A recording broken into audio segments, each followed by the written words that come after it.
Titikman natin yung trending at viral na pansit kabagang dito sa Sardia. Naglalaway na ako, di pa ako nag-uumpisa. So ituturo ko sa inyo kung paano ba kainin to. Ito yung sikat na sikat sa Isabela. Meron na rin to sa Bloomingtreet. At meron na rin to dito sa Sardia. Dinadayo to ng mga kababayan natin dito sa UAE. Haluin natin. Ganito to yung tamang pagkain yan. Hahaluin nyo muna yung mga isuning yan. Yun no, kitang-kita nyo naman. Mimix nyo lang yan. Kasi yung ibang di nakakaalam, pinapapak-papak yung nasa ibabaw, yung mga toppings, imimix nyo muna yan. Kita nyo? Napaka-juicy niya, no? Ayan ha, halu-haluin natin. Ayan. Iyon, no? So, meron niyang bola-bola, may chicken higado, o karahay. Yan. So, kukuha muna tayo dito ng sili na may sibuyas. Ito, suka to, guys, ha? Lalagay natin dito. Ayan, no? Uy, nalaglag, oh. Lechong kawali, chicken, higado. Sininok ako dun, ha? Siyempre, suka ulit. Lagay natin dito.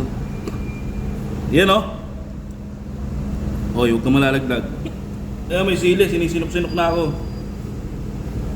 Ayan o.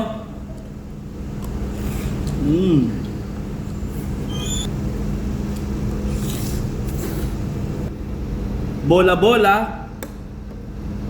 Karahay, halo-halo na yan. Tsaka chicken higado. Tignan natin kung kasya sa bibig natin to. Then, yung vinegar na may sili at sibuyas. Uy, dagdaglagan. Hindi pa pwede makawala kayo sa eksena. Ayan o.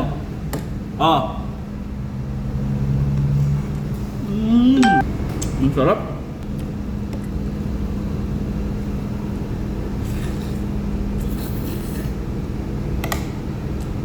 Juicy oh. Kung gusto nyo matikman yung original at authentic na pansit kabagan yung mga taga Isabela, dayuhin nyo na to.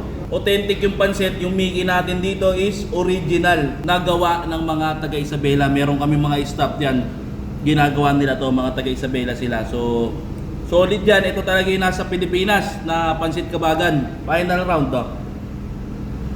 Ayun oh.